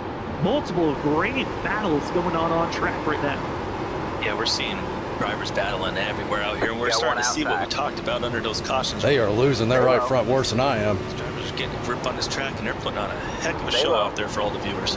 As we see the 8 car getting ready to make another move to 21 to Ross Tatum. Having a quiet race, but doing what he needs to do. Still running 15th, but we know he's going to get up there. Ross Tatum known for long run pace, but 21 has been better in a few different incidences. Up to 15, trying to pull along Joshua Kanata. Look last lap, fastest times, and Ross Tatum running just as fast as our top 3 currently is this 21 machine. But you look forward, that is a lot of vehicles. You have to figure out how to get through that maze. We're going to work the outside, the bottom, have to make that decision quick as the 21 is the line at this moment. Now he's going to pull right down to the bottom of 3 and 4, make it stick. 18's going to come right across him. That might throw some dirty air on the car, get 21 a little upset, but he's able to stay along the side. 77, he's going to hopefully side draft. The 77 does pull slightly ahead of him. He's going to have to do that all over again. He might be sitting at home and thinking, why can't you just pull down, turn his cars left and fly? If everyone could do it, we would all be going super fast down these tracks, but you got to be able to hold that bottom. Yeah, Damn, it was tight earlier, now it's loose. The main reason why they're not able to do so, and they are constantly trying to find a little bit of grip when you drive around this track going over 160 up to almost 200 miles per hour on the entry of the corners. These drivers, that rubber underneath gets ripped apart, starts to lose that extra grip that'll let you to be back on the throttle sooner. That'll force these drivers to slow down just a little bit more through the corners just to make it through. As Zach Hall going to put some pressure trying to get by these drivers in the middle pack. The 32 has been done up with a lot of different wrecks here this evening. It's been a recovery run, trying to crack back into the top 25. Going to get by and move by Stitz. Oh my God. As Hall, he's seeing his teammates up front. That's got to be. Y'all can't see my steering wheel, but I was willing it there. I could have been up there running with my teammates if my night had just been a little bit different. Yeah, you never want to have those early incidents that set you back, but he's doing exactly what he needed to do. I've lost my right rear now. Still there. Knows he has damage, but he might be looking back 10 weeks from now and saying, hey, I was able to establish a top 20 when it could have been worse. Stay low. And let's take a look at where Ben Heaney was sitting in the 98, back in that 35th position, and has made a couple of passes on That top side is preferred now, I think. I think the track has changed. some required damage. This dynamic track update. A couple of more positions. 5 drivers officially have called it a night, being the 53 of Christopher Wade, Anthony Gaudia. Either something happened to my tire or the bottom side is no longer working. Did not have the most successful first half of racing. They are going to be seeing how next week comes along. As drivers get ready for some more chaos. Next week doesn't get any easier, as New Hampshire will be the next destination for the WSSR Rosa Jams Cup Series. And looking at all the consecutive, trying to stay high, allowing our lead drivers to make these big moves. As Brian P. Johnson, Shane Tarian battling for 8th and 9th position. Brian McCann and John Ford looking quick, but Justin, that transition from Daytona to Texas, and Texas hasn't been the nicest track for some, but then going to New Hampshire, that is a huge swing on different tracks you're going to. Still there? Yeah, you're going to be putting forward. I couldn't get it angled. A heavy braking track with little blanking next week. it's going to be very treacherous. We might see a similar situation to maybe the first couple of laps, have some cautions, and then maybe it settles in. So drivers have to be very mindful. Look at that. Look at the outside line. Not make any. Don't put yourself in a bad situation and make it worse. But I tell you what, I think that's what you have to do now. Robert's bringing us great views. You and I, Let's give it a shot. 10 laps away from discussing pit stops. Let's start talking. What do you think? They figured it out. I ain't figured it out. And what's the longest you think you can go out there? What are we thinking about? 102 the earliest? 110 the latest? 38 It's looking like maybe 105 might be the destination spot for some. Other drivers, though, might be turning this. It's too early to pit. Stop. As some drivers on the radio saying they are pitting this time. One is going to be the 20 of Johnny Brugg into pit road, as well as Benjamin Nelson, Christopher Norris. A shocker. It's Snowy Desert Racing going with the early stop. I was expecting a lot of these drivers to aim for at least 105 was the lap I was thinking was going to be circled up.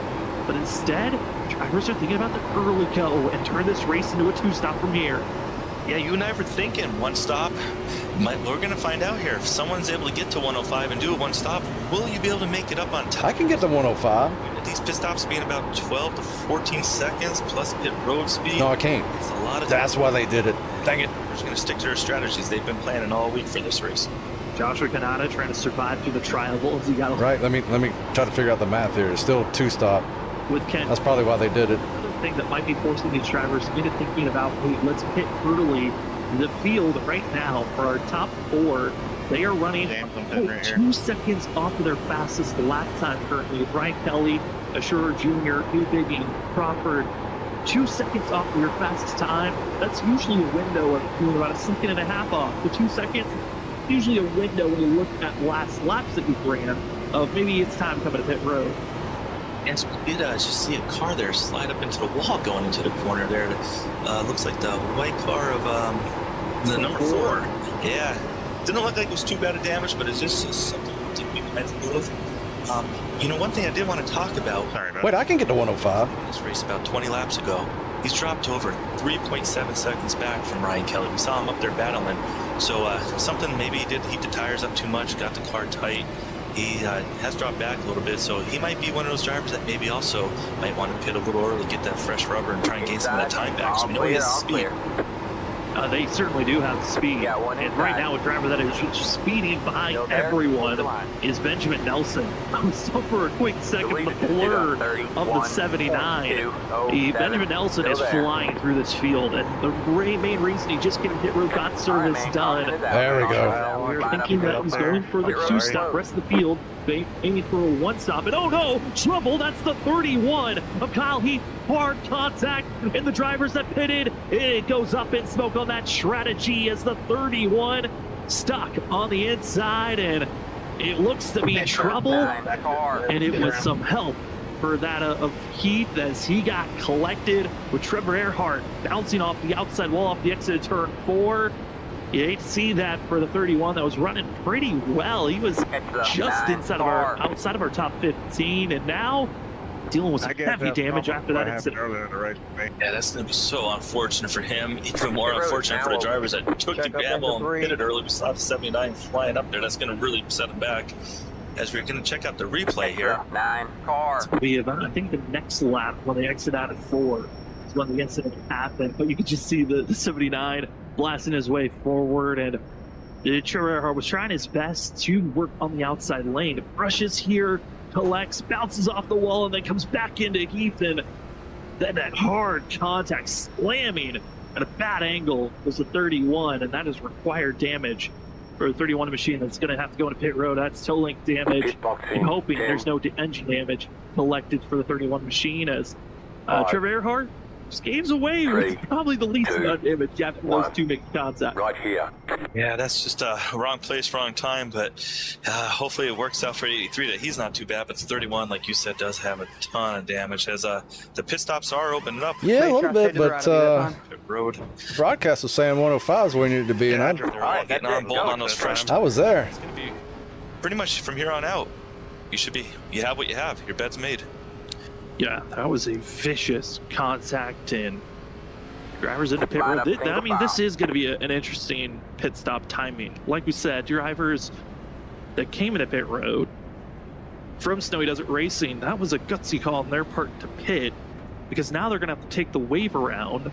And once they take the wave around to get back on the lead lap, they're going to be starting at the end of the line, and they just gave up all of that time. Bob Ross. I'm still trying to wrap my brain around that decision.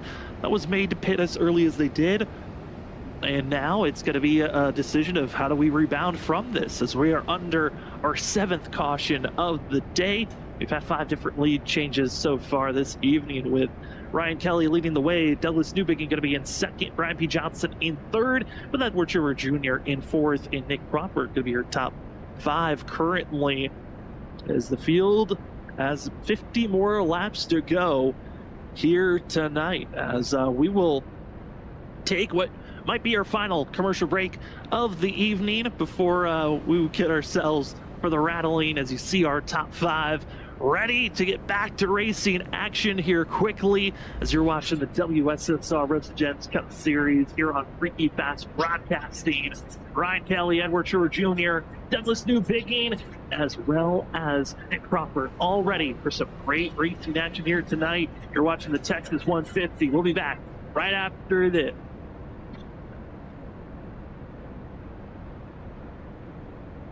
Dopamine. Let the 9 car by. Let the 9 car by.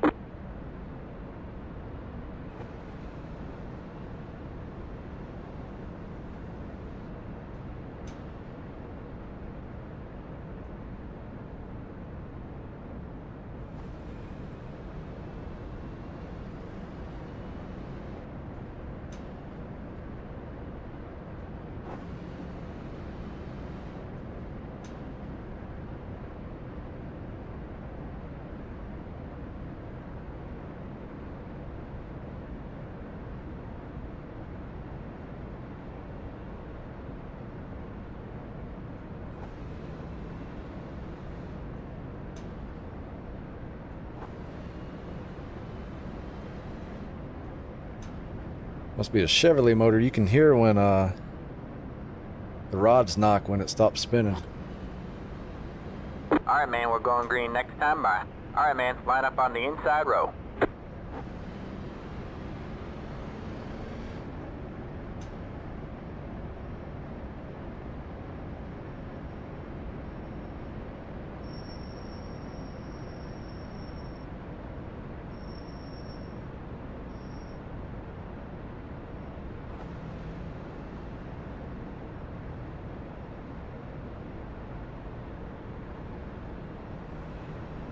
Douglas, weren't you doing 360s about Benjamin right here Nelson is a 2 few laps ago? down.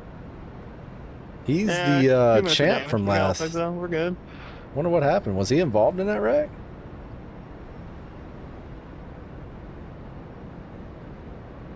Yeah, he was the leader for a while. I just want to see everyone's paint schemes I was driving by, that's all.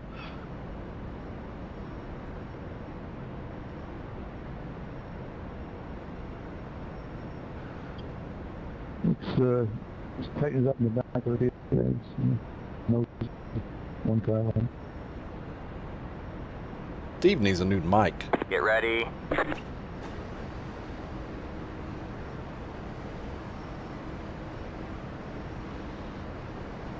The pace car is in.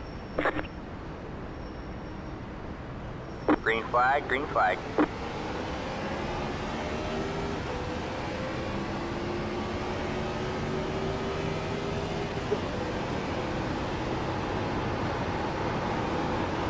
Outside.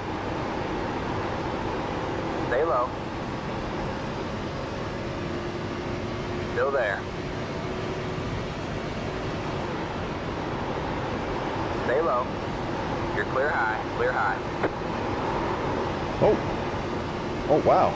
And we are... It had traction. Drivers go down into turn number 3. Welcome back to Freaky Fast Broadcasting. My name is Sam Dyer. With me is Justin Malarkey and Robert Moyer Jr. Running Productions in the background as the drivers are underway. Less than 50 laps to go, and let the drama build out. We were under commercial there, and Benjamin Nelson has just left the server.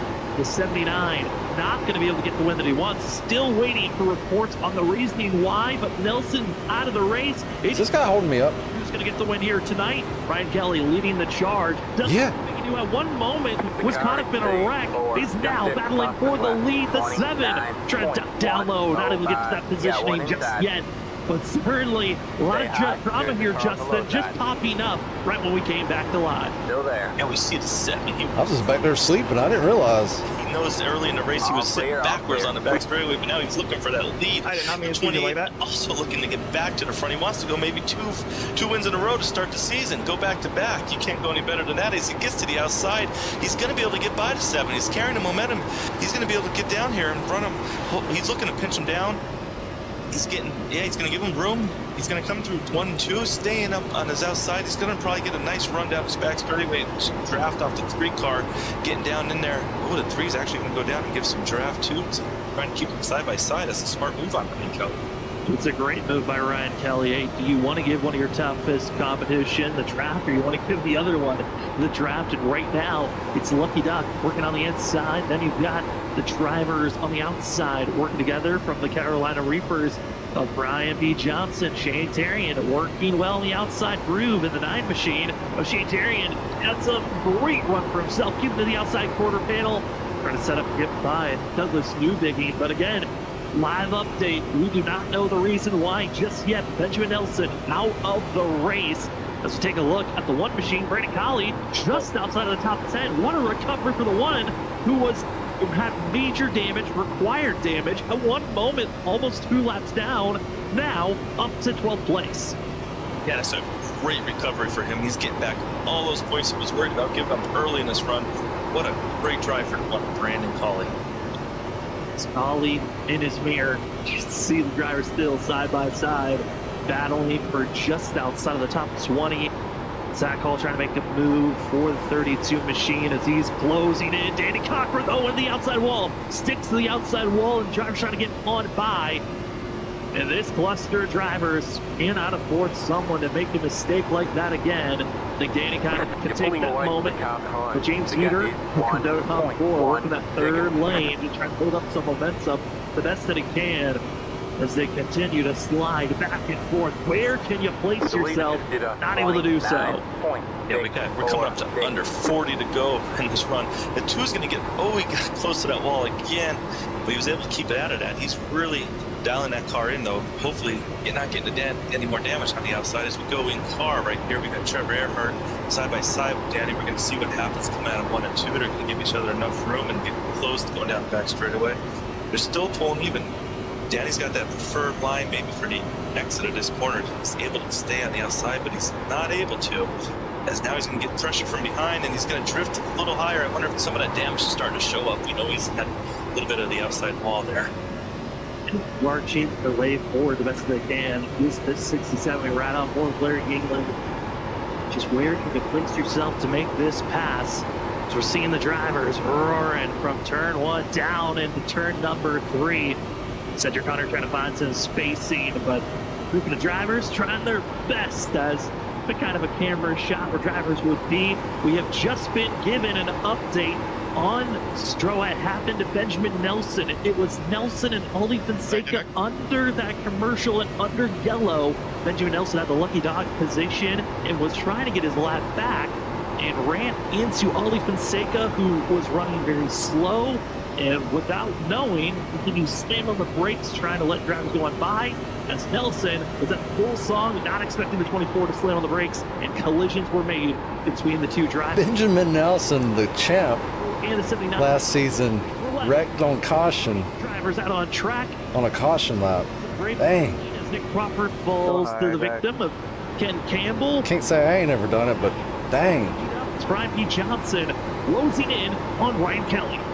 And we know Brian was really fast. He was up there leading early in this race. Got cycled back with some pit strategy. Now he's under 2/10, make it 1/10 as he gets really close to Ryan Kelly.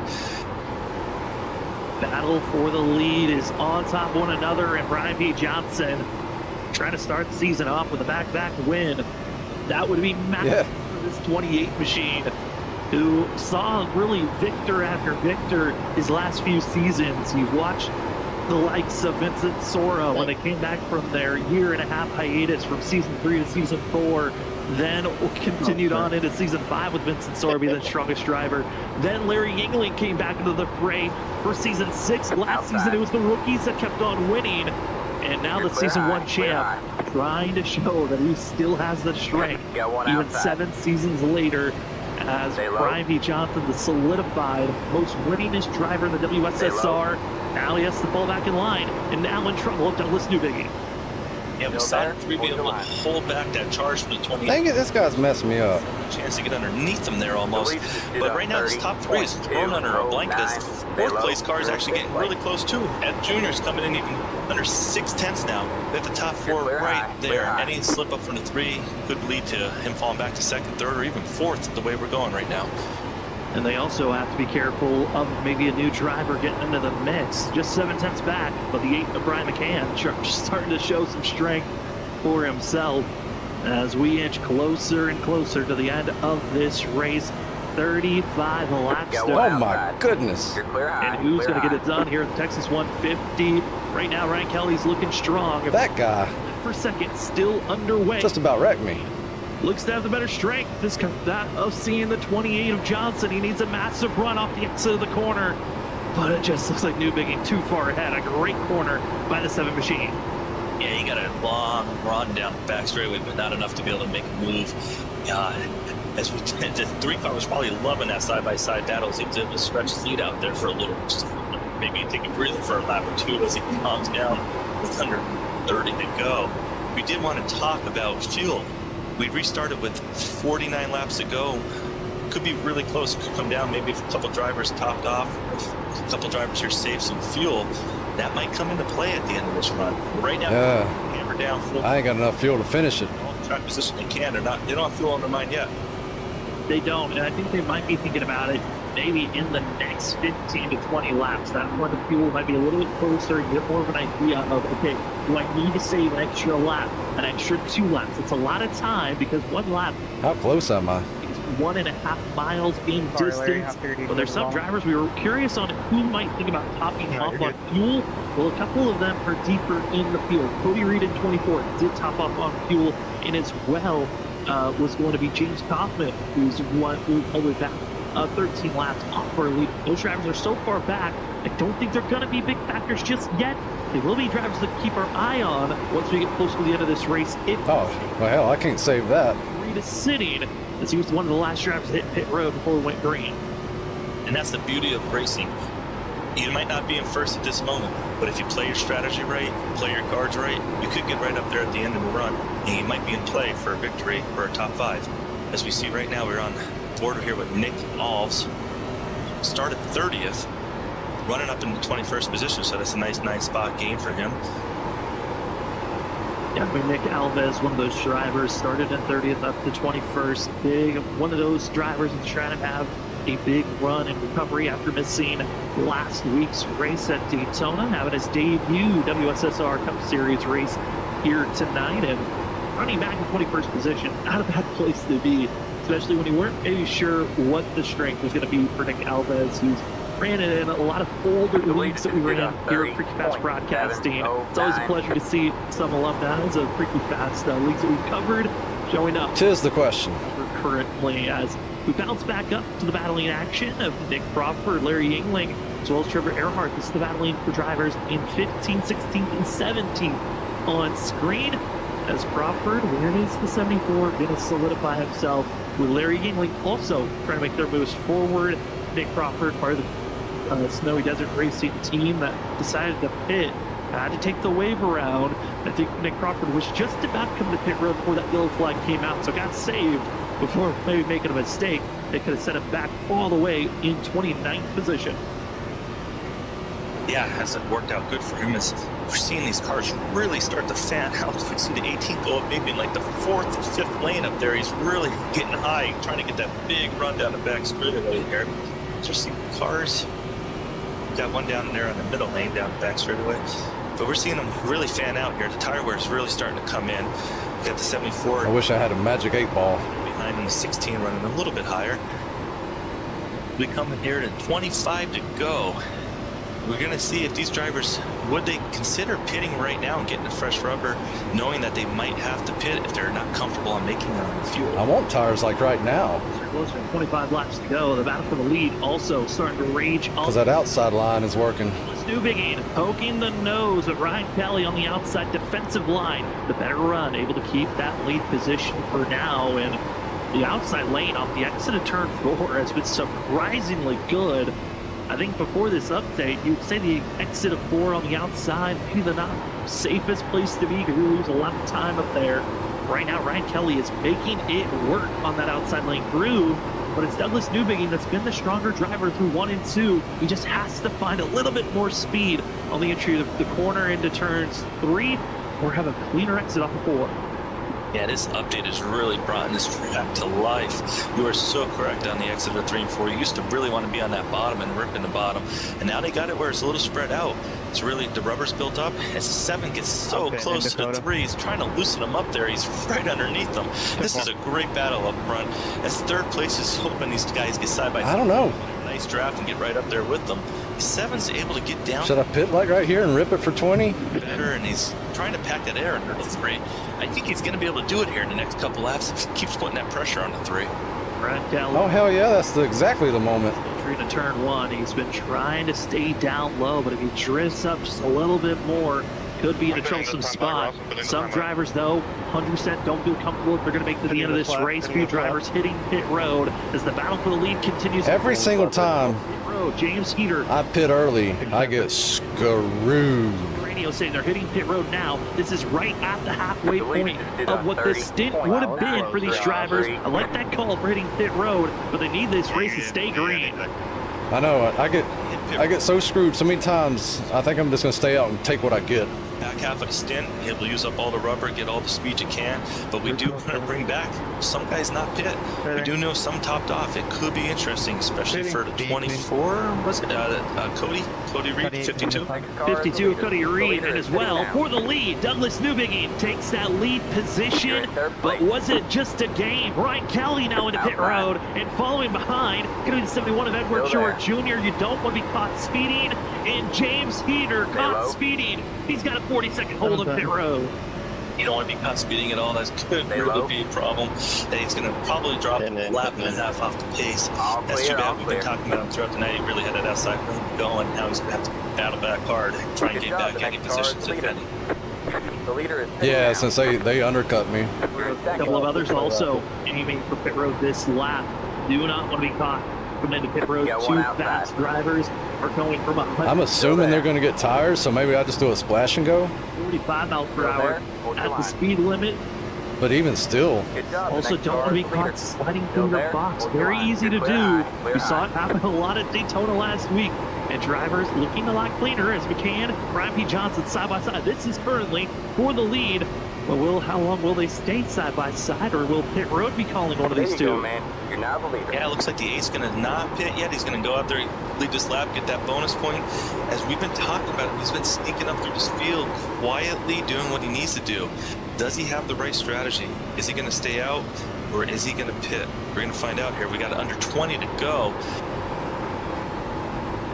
Very loose is that rear for the 8, Brian McCann off the exit of the corner. I think of Brian McCann, probably one of my favorite rookies coming into this season. I was excited to see what we were going to have, just because of the other dominance that he's shown as, big slowdown. Ross Tatum almost running over Brian P. Johnson. There wasn't a lot of communication on when they were coming into pit road. Luckily, no contact was made, but Brian McCann, one of my favorite drivers to watch out for with less than 20 laps to go. Mainly because has been dominating on Tuesday nights whenever he's in a vehicle that's pretty tight to deal with. This is Gen 4 car, very loose, a lot of on the throttle action. And this 8 has proven to me that he is very multi-car talented. Continues to rip that middle to high lane, trying to continue on with some great pace as the rest of the field still staying out. And Cody Reed, at this current moment, is mired back in 9th place, 9 seconds off the leader. But I'm curious on this dynamic track or whatever's happening right now is just weird. Already hit pit road, such as I think this line right here is the quickest. About 14 seconds off of Cody Reed. Yeah, that's going to be tough to make it up. I know you mentioned about If I go any lower, it's too loose. some of the math. He might be able to make it, but the tires will start to wear out. They could potentially even off a little bit. This is going to be really interesting. I think the drivers that have not pit yet are on the strategy of if they do need to pit, they're going to do probably fuel only right at the end, maybe 4 or 5 laps to go. And the drivers that topped off, will they be able to stretch it? Are they clutching in going into the corners? We're going to trying to find that information out for you. So How many gallons do I take? we got through light battle actually here in the back straightaway coming out the corner. That got quite interesting right there. That was Ryan Kelly as well as Edward Shore Jr. Shore Jr. has gotten by Kelly. That would could be proverbial lead position as they unlap themselves, getting by the 8 of Brian McCann. That of Kelly trying to make the pass on the 71. These are drivers that have already pitted, and this is a challenge to see who's going to take the lead once this pit cycle all the way goes through, or could the 8 stay out? Great battling on screen, but Kelly somehow survives. Almost had a major scare for the 3 machine, but he falls back in line and allows the 71, the rookie, trying to take a win as they close up on slow traffic. Pete stays high. Ooh, those heart-stopping moments when he closes in onto someone on the... I keep hearing heart-stopping moments over the broadcast. All over this track for all different... It's got to happen somewhere, right? Multiple battles right now, potentially for the lead, depending on how this race goes. We just don't know when are they going to pit, if at all. It's going to be interesting. Right here, you see the 3. He wants that chance back if it does cycle through. I'm losing so many positions right here, though. It sucks. Off here coming through 3 and 4. Right now, we still have 15 laps to go. So you called it, Derek. Whatever I decide is the wrong decision. If you can get it. As we see the car starting to get around the 8 that have pitted. The 8 starting to give up some spots there, but he is the leader as it counts right now. As Ross Tatum is still 7/10 back. He's just waiting to make his move. I mean, if you look at where Brian McCann is back to that battle we were just watching, that is 25 seconds difference on track. And if you're Brian McCann, you've got 14 laps to really work with, but how much time do you really want to give up? You still got to put on fast laps to make sure you're ahead of Ross Tatum and Nick Crawford, but when the yellow flag comes out, you are in a fabulous position coming into pit road and trying to march your way through the field. That track position can be so key on staying out. Have we saved enough fuel? Or could we see a late caution? These drivers, so many different pit cycles and tire stints. Drivers are getting aggressive on some big moves. The speed difference. Big scare going 3 wide and making some big passes. Hell, I'm going to end up getting 20, I think. I feel really confident if I was the 8 driver. One reason why is if caution does come out, he's going to be pitting, and the people that have been out there are going to be on 10, maybe 15 lap older tires. He would go in with brand new tires, and he might be able to just go right around these guys just with the brand new rubber if he's one of the first cars, maybe coming out 5th or 6th on new tires. And also update on Cody Reed again. The last drivers coming. Oh well, I've already committed. Murphy, they are the last 2 to stay out. They pitted right before we went green. Cody Reed in 5th. He's only got about 10 seconds ahead of Edward Shore Jr. and Ryan Kelly. They're trying to run down the 52 and Brian McCann, who we believe is going to be about 2, maybe 3 laps shy from making it to the end of this race. Can the 8 even save enough fuel? Or are they willing to give up a lot of time and fall back to the clutches of other competition? Yeah, it's going to be right now. If he has to pit just for fuel only, he's still going to drop a lot of positions. Those new tires are just eating into this. Maybe 2, 2.5, maybe 3 seconds some lap. One of the hardest problems to deal with right now for the leader is when these cars on new tires come up on you, you can't run the lane you want to. You got to concede that inside line. You got to maybe run high, give them the space on the inside. It makes your lap time even longer and slower. Hell, I might get 30th. We're seeing Ryan Kelly get it back now under 20 seconds. It was 28 when we talked about it. Already knocked off 8.5 seconds off of him as it's down 19.6. Ross is sticking with me out here. I mean, at one moment, thought maybe this race was going to continue on to be a wreck fest. It's now transitioned into a fuel mileage run. Drivers that have already gone with splitting the 50 laps sprint that we were going to have in half. Others deciding to stay out. Ross Tatum runs in 2nd place, about 1.2 seconds off of Brian McCann. Both those drivers going to be racing against one another on this upcoming Tuesday for the Full Send Racing Series Championship. But tonight, who could get a win here at Texas, or will both run out of fuel? I mean, it's a big thing that both of them technically could run out of fuel, and they're both banking on that caution that just never comes out. And other drivers that are running for position that have already pitted, Edward Schubert Jr., Ryan Kelly, they're right on top of one another. Douglas Newbegin is trying to get in the mix there with 8 laps to go. It's the 8 leading the way. We're under 8 laps. At least I'm getting camera time. Down to 17.8, but Cody Reed at 12.9. Due to math, it's going to be really close to it. If Cody Reed does stay out and all these top 4 don't make it on fuel, Ryan Kelly, will he get back to the 52? This could be interesting as we're coming so close to the end of this run. I mean, at this rate, it's a little bit over a second each lap. Is Edward Schubert Jr. and Ryan Kelly catching up to Cody Reed? I don't think Reed's going to be able to keep the distance and save enough fuel. That's just a battle of being fast enough while saving. Well, we got 2 laps. I need a caution. 7 laps to go. It's going to be close. And as well for Brian McCann, we don't know. They did not top up on fuel. Just came in at their normal time coming to pit road. We knew they were going to be about 3 laps shy from making it to the end. It's going to be close for our top 4. And then we have Cody Reed, Justice Murphy that both topped off on fuel. They're going to be just as close as our top 4. Yeah, if the 8's able to get into turn 1 and 2, maybe he's starting to clutch maybe right after start finish line. If he's able to even get in there and shut that motor off, it could be something. This is my last lap right here.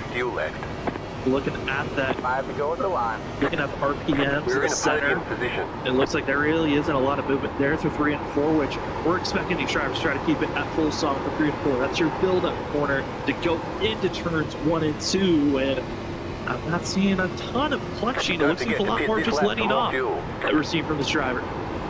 Yeah, well, he's the brains right now behind this wheel, so he might know more than we know, as he may be out of fuel right now, actually. Cody Reed, pit road. Cody Reed into pit road. Nick Alves into pit road.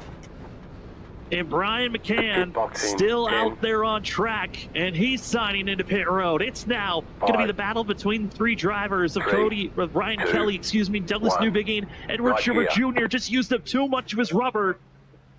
And Ryan Kelly in as well, Douglas Newbegin. This is going to be a close battle as Nick Crawford still on track. He's the last hope, and he is clutching through the corner with 4 laps to go. Oh, this is going to be so close. It's under 8 seconds now. Ryan Kelly trying to hammer down, catch the 74. Nick Crawford. Nick Crawford doing everything he can to save every drop of fuel. He just needs to make it out of turns 3 and 4 ahead of this guy, and he could do it. It's going to be so close. It's right now getting ready to go under 4 to go.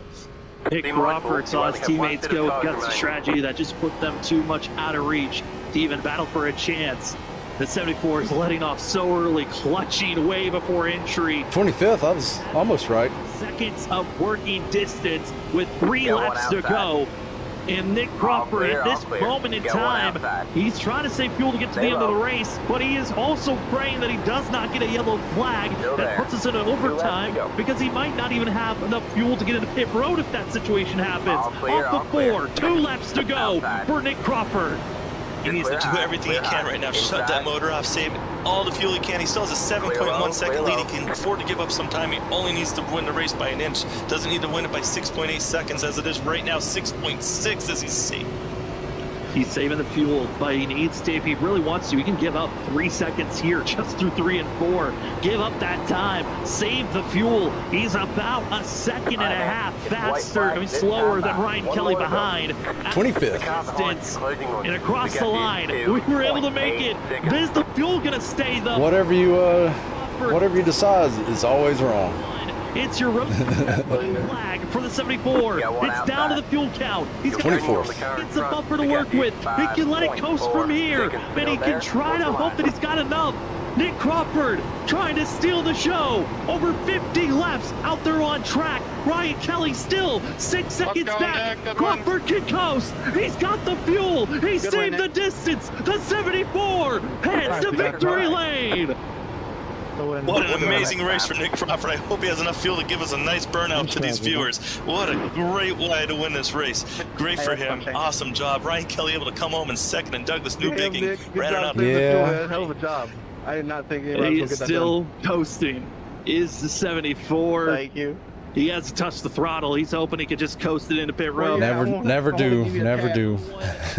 Distance could be. It's all good though. Nick Crawford was even able to hold steady, keep a decent pace, and was able to stay ahead by I got 5th last week, so over Ryan Kelly. And everybody's all still kind of shaken up in points since last week was Daytona. Steal by the 74. And that caution that came out, again, he was aiming to come into pit road right before that late caution that trapped all of his teammates a lap down.